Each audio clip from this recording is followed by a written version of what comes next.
Bien, abordons maintenant le sujet de l'instabilité postérieure de l'épaule. Alors, puisque nous sommes dans un diplôme interuniversitaire, euh, je crois qu'il n'est pas inutile de rappeler qu'il y a deux situations. La luxation aiguë traumatique que l'on rencontre classiquement dans les livres de l'internat après crise convulsive ou sismothérapie, mais beaucoup plus dans ma région, dans le cadre de sports de contact, le rugby en étant un, bien évidemment.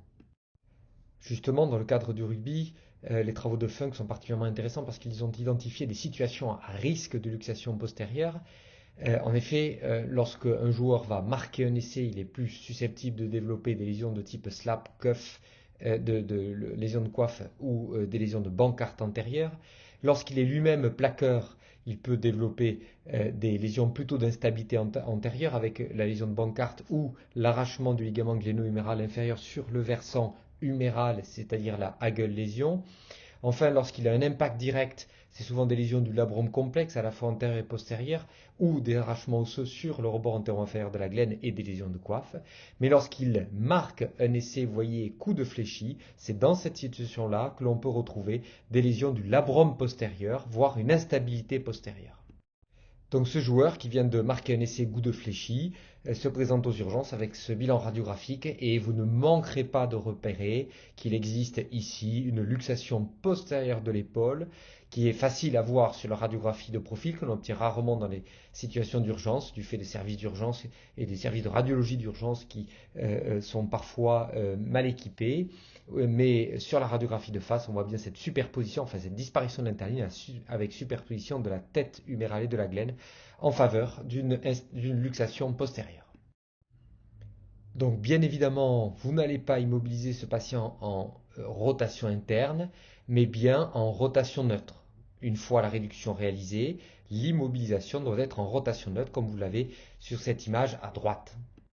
Pourquoi je vous dis cela? Parce que ce patient à droite a présenté une luxation postérieure de l'épaule réduite et une fois réduite, immobilisée sur un coussin d'abduction qui n'a rien à voir avec un coussin de rotation neutre, puisque dans l'abduction, il y a de la rotation interne dans sa situation. Et évidemment, le contrôle scanographique a confirmé la récidive de la luxation postérieure.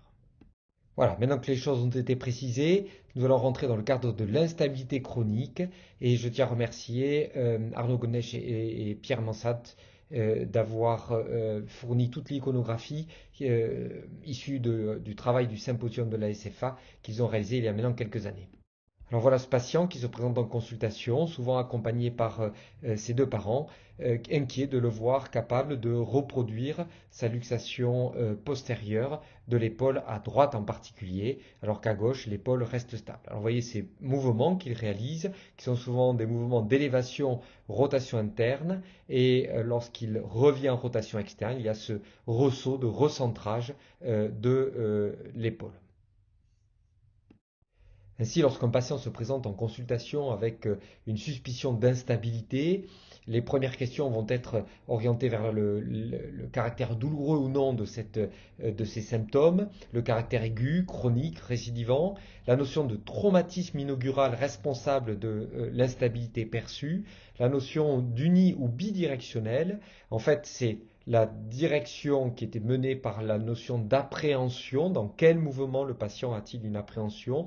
A-t-il décrit des luxations justifiant une réduction par un tiers ou simplement des subluxations? Bien évidemment, le caractère volontaire ou involontaire de cette instabilité, avec donc ainsi quatre objectifs. Ce sera bien sûr de rechercher la notion d'hyperlaxité, de confirmer la direction, et dans le cas particulier la direction postérieure, d'évaluer la composante volontaire, d'évaluer la composante reproductible. À la différence de l'instabilité antérieure, l'instabilité postérieure est souvent revendiquée à travers des symptômes douloureux.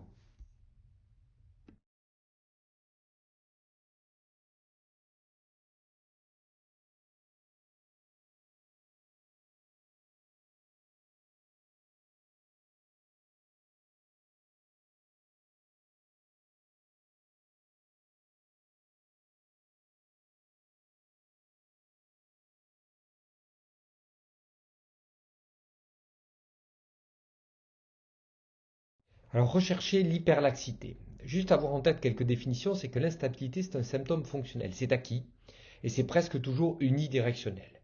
L'hyperlaxité est une caractéristique constitutionnelle qui est toujours bilatérale, multidirectionnelle, qui peut d'ailleurs toucher plusieurs articulations.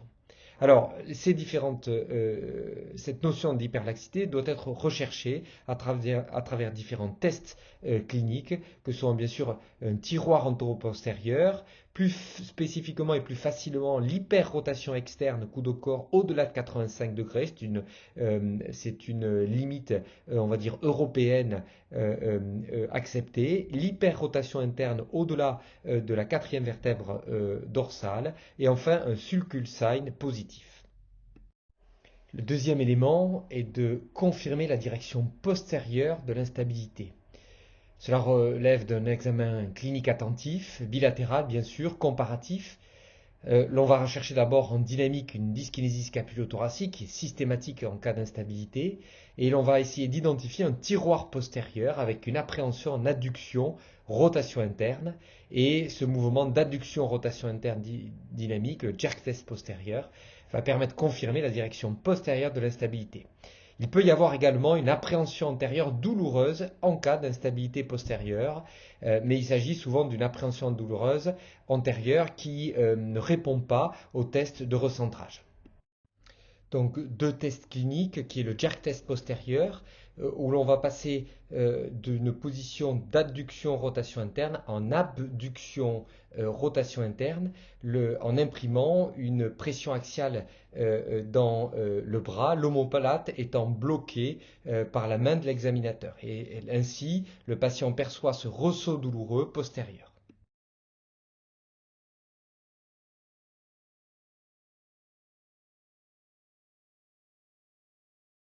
Le Kim test postérieur, le second test, où l'on va volontairement translater la tête humérale vers l'arrière et on va passer d'un mouvement de légère abduction, rotation externe, à adduction, rotation interne. Le troisième point est d'évaluer le caractère volontaire avec une différence qu'il faut établir entre le caractère volontaire et reproductible. Le caractère volontaire, en général, la démonstration est indolore.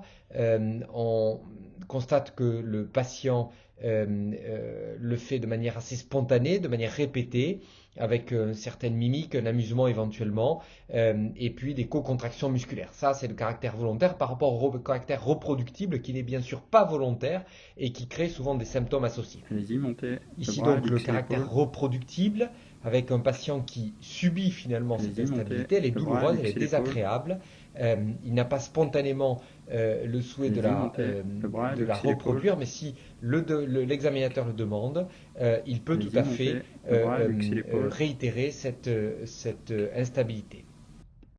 Un certain nombre de facteurs prédisposants peuvent être identifiés, en particulier la distension de la capsule postérieure. Cette distension peut être le point de départ d'une instabilité postérieure. Le labrum postérieur intact ne gère pas de douleur, quelle que soit la laxité capsulaire. Le jerk test, le Kim test, eux, révèlent un ressaut indolore.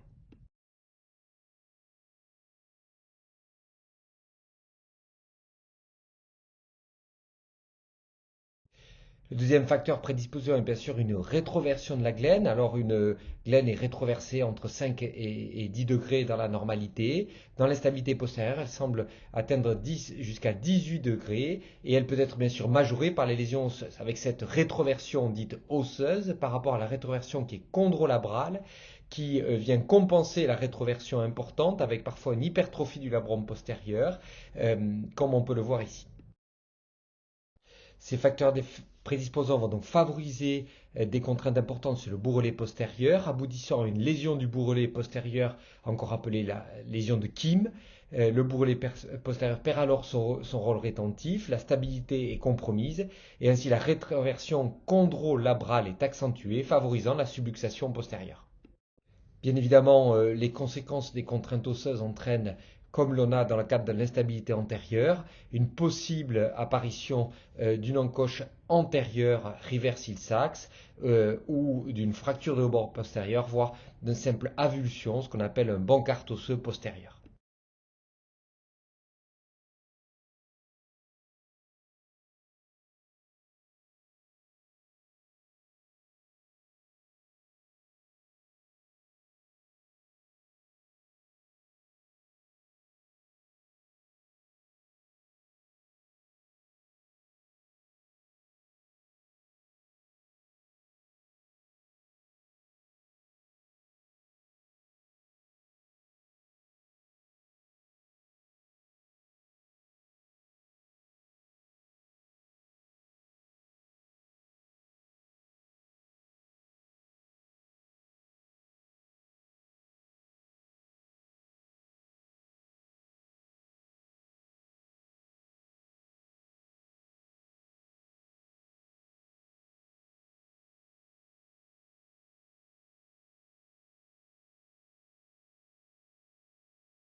Ainsi peuvent se dévoiler plusieurs tableaux cliniques. Le premier, c'est celui d'une épaule douloureuse instable, où le tableau de la douleur apparaît au premier lieu, sans antécédent de subluxation ou de luxation. Il n'y a pas eu obligatoirement un traumatisme, il n'y a pas obligatoirement un patient hyperlaxe. Le diagnostic reste difficile et finalement, c'est l'imagerie associée au test clinique qui veut nous faire évoquer le tableau d'une épaule douloureuse instable postérieure.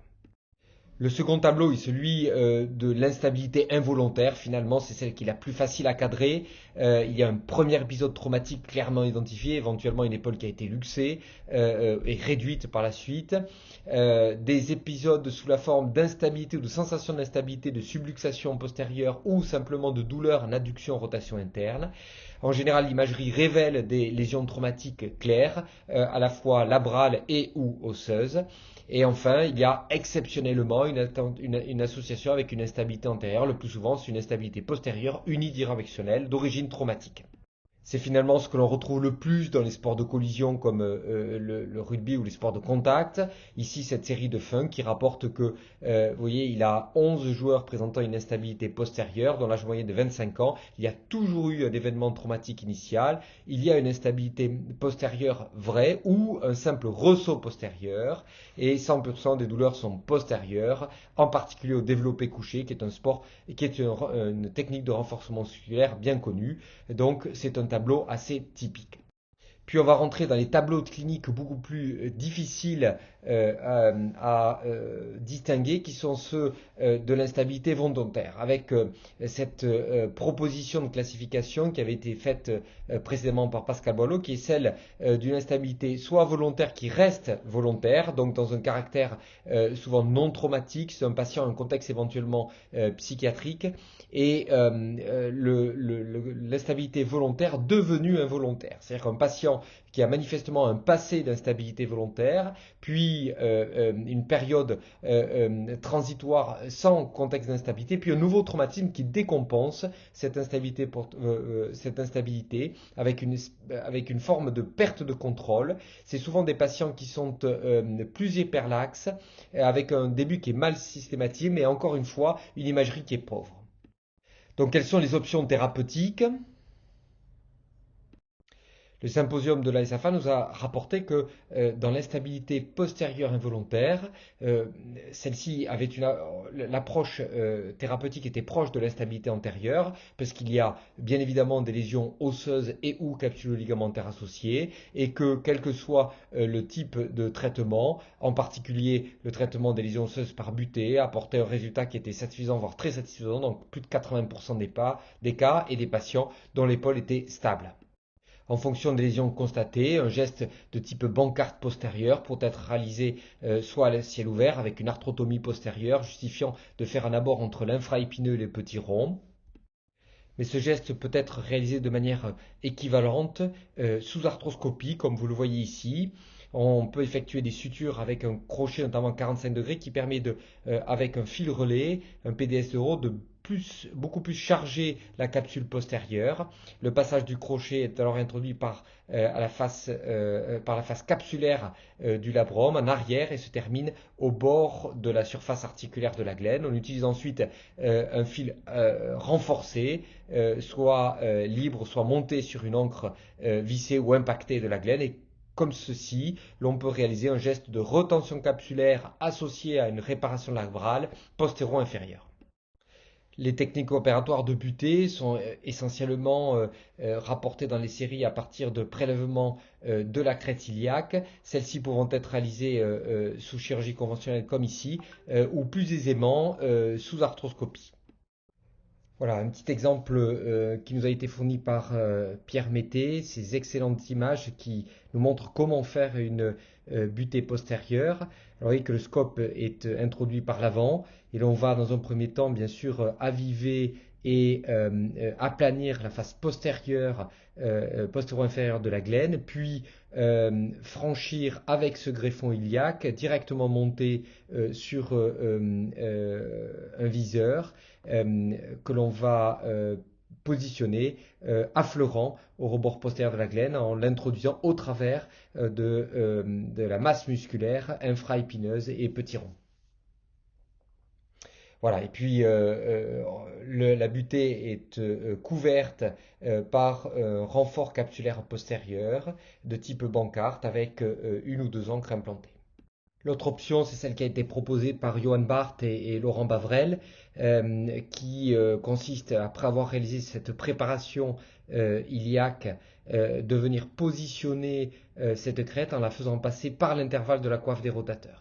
Donc en décubitus latéral, c'est tout à fait possible. Vous voyez ici que l'on prépare le rebord postérieur de la glène. L'on va aviver ce rebord postérieur, aplanir la surface de contact avec le greffon, puis venir réaliser une visée de l'arrière vers l'avant. La butée va, une fois que cette visée est réalisée, la butée va être introduite après avoir ouvert l'intervalle de la coiffe. Ici, c'est l'intervalle de la coiffe qui est ouvert et l'on va donc introduire cette butée de l'avant vers l'arrière, la faire franchir à l'articulation, puis venir la positionner, vous voyez, avec un système de broche et de joystick et visser la butée.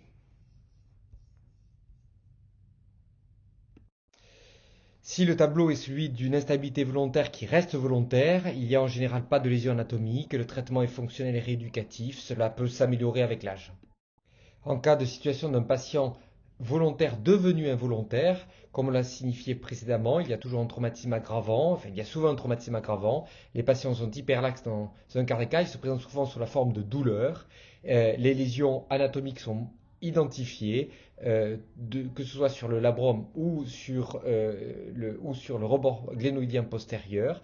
La chirurgie stabilisatrice peut être discutée avec, en effet, et elle est justifiée, dans 80% des cas, des résultats satisfaisants sur le plan de la stabilité et des douleurs. Dans le cadre de l'épaule douloureuse instable, il faut faire très attention car on retrouve souvent des lésions cartilagineuses et finalement il y a une limite très difficile à identifier entre l'omarthrose subluxante postérieure et une vraie instabilité postérieure douloureuse. Donc s'il y a des lésions cartilagineuses, je dirais qu'il faut être très très très très prudent vis-à-vis d'une chirurgie. En l'absence de lésions cartilagineuses, un traitement par bancarte arthroscopique peut apporter un résultat satisfaisant. Je vous remercie de votre attention.